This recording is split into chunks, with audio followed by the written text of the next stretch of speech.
It's February, and love is in the air. But not if you're in a relationship with the wrong sales platform.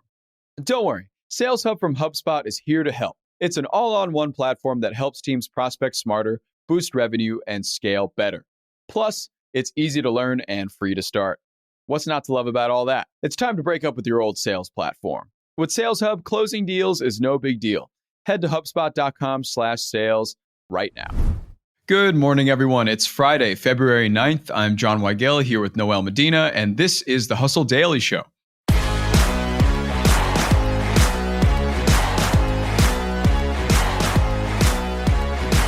Today, we're focusing on the Super Bowl halftime show, an on average $10 million production that features some of the biggest artists. The catch? Those artists don't get paid. So why do they do the halftime show at all, and what are the economics behind it? I'm hoping to answer those questions today with the help of Noel Medina, who produced a video about the Super Bowl halftime show on the Hustle YouTube channel. We'll get to that in a bit, but first, let's give you the hits and headlines across business and tech. First up, Taylor Swift's Eras Tour movie will be streaming on Disney Plus after making $260 million in theaters, which makes it the top-selling concert film of all time. Think you've had enough Taylor Swift for the day? You haven't. Because the pop star, who has faced criticism before her travel methods, just also got rid of her Dassault Falcon 900 private jet, which sells for about $44 million brand new. She now has to slum it with the rest of us with only one private plane. Sorry, Taylor. Moving over to Google. Google has officially rebranded its AI assistant and chatbot Bard. The company's bot now goes by Gemini, which is named after the AI models that power it, along with a new app and subscription options to it. This, I think, really takes down the confusion levels a bit. I was hearing Gemini, I was hearing Bard from a lot of different sources, so glad that they've just consolidated to Gemini. In driverless car news, a Waymo vehicle crashed into a cyclist in San Francisco because it didn't see them in time. The cyclist wasn't seriously hurt, but still, it's not great news for self-driving cars, one of the many problems that they're currently facing. And finally, Disney announced a $1.5 billion investment in the Fortnite maker Epic Games, allowing the companies to work together on an all-new games and entertainment universe together, which involves Disney characters. Excited to see that in the near future. And on to the main story for today. Today's big story is about the big game, and more specifically, about the halftime show. Artists still do not get paid for this around $10 million production, so how exactly do they benefit? I have Noel Medina here with me to tell us exactly how. Welcome, Noel. Thanks for being here again. How are you doing? I'm doing great, John. How are you? Great. I'm super good. Super Bowl is coming up this weekend. Everybody's super excited about it. Yep. And the biggest part of the Super Bowl for me and for many is the halftime show. Oh, yeah. For you personally, you got a favorite halftime show? I've got a couple. I can vividly remember, I think it was 2011 when the Black Eyed Peas performed. Oh, yeah. That was such an awesome performance. I remember that super vividly. I also remember in 2016 when Coldplay performed and brought out Bruno Mars, Beyonce. Yeah. That was pretty spectacular. And then, of course, I gotta, acknowledge the other queen in the Super Bowl halftime room, which is Rihanna. She performed last year and absolutely killed it while pregnant. Amazing. Yeah, that was the big asterisk at the end of that performance. And everybody the next day was like, oh, she was, wow, okay. Yeah, well, yeah. But yeah, I mean, there have been a ton of great halftime performances over the course of the history of the show. And just to get a scope on this whole thing, this whole halftime show business, what are the viewership numbers like on the halftime show every year? Yeah. So the numbers really seem to just keep leveling up year to year. I think ever since really like 2012, that's when we sort of broke through to the 100 million viewership mark. Wow. And it really hasn't dipped below that since then. Rihanna, of course, really upped the ante last year with roughly 120 million viewers. And just to put that into perspective for you, John, the televised moon landing in 1969 was watched by about 130 million Americans. So Rihanna's halftime show comes in second place as the most watched televised event in American history. Pretty wild. That's pretty crazy. I didn't even realize there was a list like this, but I'm very happy that whoever sees it will see Moon Landing, number 1, number 2, Rihanna at the Super Bowl. Rihanna, yeah. Great lineup, all-star lineup, incredible. Of course, a bunch of artists clamor to do this every year, and there's a lot of interest in it from the public, but also, of course, the Super Bowl is kind of this big advertising juggernaut as well. Yeah. What do advertisers usually pay for a placement on this event with, now over 100 million, if not 120 million viewers? Mm-hmm. Yeah, this is another number that keeps increasing year over year. So I looked this up, and I think it was back in 2014, advertisers were paying nearly $5 million, which is a lot of money. Now we're sitting at $7 million per 30-second ad, which if you break that down, John, that's $233,000 per second. So you're looking at paying about 30 Bentleys for 30 seconds of airtime during the Super Bowl. Wow. Yeah. That's insane. That is a lot of money. So do you have 30 Bentleys? Not on hand right now. Not on hand, I'd have right. to talk to my agent, I guess. Yeah. But I don't. That's crazy, man. Like I even used to work in advertising back in like 2016 or something. And one of the accounts that we dealt with was Pepsi. And that one, obviously, they have to have a Super Bowl spot every year. And that was kind of the root of everybody's stress at the agency for about 4 months before the Super Bowl happened. So Wow. I can understand it's like a lot of money, big money deals and big money stress all around the board for advertisers for sure. And are there any brands that you can point to that made just a massive investment like that this last Super Bowl? So I'm not totally sure about the last Super Bowl, but during Super Bowl 56, Amazon reportedly spent a whopping $22 million on its ad for Amazon Alexa, Wow. which I don't know if you remember, it featured Colin Jost and Scarlett Johansson. That's right. Husband-wife, comedy duo. Uh-huh. And kind of the whole premise of the ad was what would happen if Alexa could have the ability of reading your mind. A really fun ad, but yeah, they poured $22 million into that ad, which is just wild. That is absolutely insane. And, considering that some numbers show that cable TV is kind of going down, but viewership for this event remains to go up, weirdly enough. Why do you think brands still jump at the opportunity and spend all this money for a 30-second piece of the Super Bowl? Yeah, I was talking to a professor of communications at Penn State about this. Mm-hmm. And he was telling me, it's kind of hard to measure the exact ROI of that ad spend for these brands. Not many of them have published any sort of concrete numbers around their return on investment, whether it relates to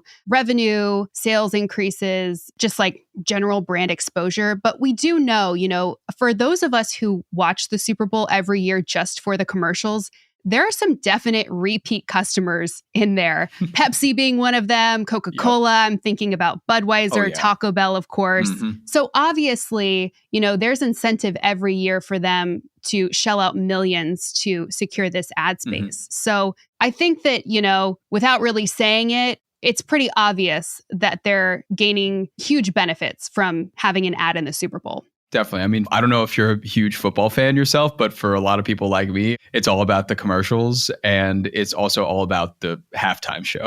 Totally. Yeah. I mean, I do enjoy watching the game, but, I'm kind of one of those people, like I'm a little bit of a floater in the NFL where like whoever's doing well, I'm like, that's my team. Right. Like shout out to the Detroit Lions right now, seriously. I'm repping the blue. Yeah. But no, I love watching for the ads, of course. That is just like advertising as an art form, right? Right. And also the halftime show, the production value of the halftime show, it just keeps getting better and better. And kind of on the baseline of it, what I've read is that the NFL does cover all production costs and they usually spend about $10 million on the show. Oh, wow. Yeah. That is some incredible cost. And it's weird that they would spend that much on producing the halftime show. And yet, for some reason, the artists that perform in the halftime show don't get paid or actually even end up losing money for the show. Can you talk a bit about why that is? Yeah, I mean, they don't get paid. I don't believe any of them have ever gotten paid. And sort of the trade-off there is that they're getting paid in exposure.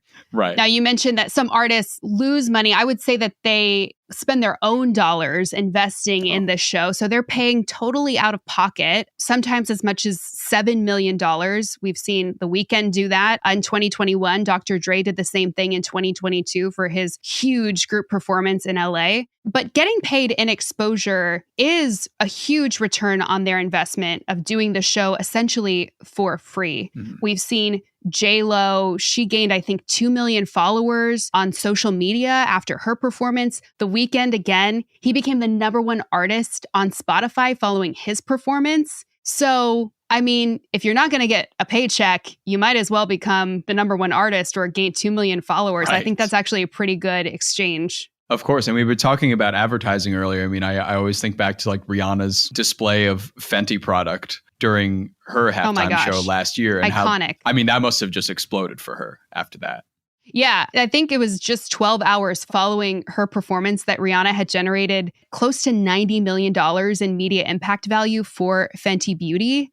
And that specific setting powder was everywhere. I mean, people were Googling it. Again, it's hard to say exactly what the sales were on that product because I don't believe that Fenty published those numbers. But I can imagine that there were lots of women, myself may have been included in that group, literally running to Sephora or Ulta, wherever you could get your hands on Fenty after the show to get that specific setting powder. I mean, it was just such an interesting moment in commercial culture to see this artist essentially using the Super Bowl halftime show, not only as an advertisement for herself as an artist, but also for her brand Fenty Beauty. Yeah, it was very impressive. I mean, now that the artists that do this show, I mean, it's kind of, I'm sure in the back of a lot of their minds, like, what are they promoting? What are they doing with this opportunity? You know, you're broadcast probably the most people that watch cable TV every year. What do you want to do with them watching you? And now we have Usher coming up this weekend and doing his halftime show. Yeah. Is there anything that you think he is looking to promote or anything that he would like to get out there? Yeah. So word on the street, John, is that, now this is according to Billboard, is that Usher is going to be announcing a tour shortly after his big halftime performance this year. So we will wait and see what happens. Okay. But I feel pretty good about that, given that Billboard is the source there. I trust them. Yeah, I mean, that makes a lot of sense, right? You give the people a great show, you give them kind of a sample size, and then you're like, oh, come see. It's like an advertisement for his tour, basically. Exactly. Which is very interesting and like very smart. Yeah. Well done. And now one last thing that I wanted to hit on, given that we've all thought of the halftime show as the Pepsi halftime show for so long, recently it flipped. I believe last year was the first year that it was actually the Apple Music halftime show. With that branding change, do you see anything changing going forward with how the show is in terms of promotion and what they're marketing? Because obviously Apple Music and artists, probably a great combo. Oh, yeah. It's like PB&J out here. And not to say that, you know, Pepsi sounds like your former employer. Yeah, like loosely, yeah. Loosely. I mean, I don't know how many years they own the show, but we really came to expect a dynamite show from them. Right. And I think as a sponsor, they did a phenomenal job. I think Apple is really proving itself as a great new sponsor of the show. They're paying $50 million every year to be able to have their name attached to the show, which is, you know, probably a drop in the bucket for Apple, but still, I mean, it's a decent chunk of change. And I do think that a lot more artists are going to kind of think twice before they turn down the show, because we've seen a couple artists in the past say no. And I think with Apple's endorsement, there's going to be a lot more opportunity for cross promotion of music sales, of, you know, streaming. I think a lot of people are going to go to Apple Music to listen to that artist following their performance. So there's a ton of cross promotion opportunities here for both Apple and the artists. Totally. Yeah, and that's awesome to hear. And I think you and I are probably both super excited to watch the halftime show this weekend. And thank you so much for being here and giving us the breakdown of the economics behind the whole thing. My pleasure. Cool. Thanks, Noelle.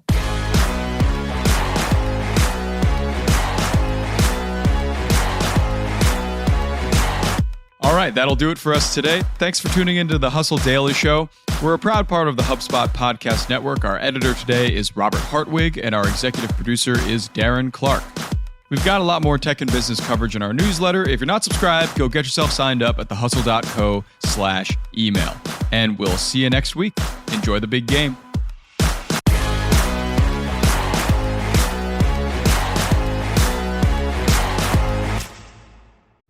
Hey, everybody, it's John from the Hustle Daily Show. I've been listening to an awesome podcast recently called Marketing Made Simple. It's hosted by Dr. JJ Peterson, and it's brought to you by the HubSpot Podcast Network, which is the audio destination for business professionals. Marketing Made Simple brings you practical tips to make your marketing easy and, more importantly, make it actually work. I was listening to an episode recently that really stuck with me, and it was called How Real Should You Be at Work? In that episode, Dr. J.J. Peterson and his co-host, April Sunshine Hawkins, talked with Ashley Menzies Babatunde, who is the creator and host of her own podcast called No Straight Path, and it explores the human stories behind success. But on their podcast, Ashley dove into the importance of embracing humanity in the workplace and acknowledging that setbacks and emotional challenges are a natural part of everybody's daily life. So I found that really, really impactful. You can listen to Marketing Made Simple wherever you get your podcasts.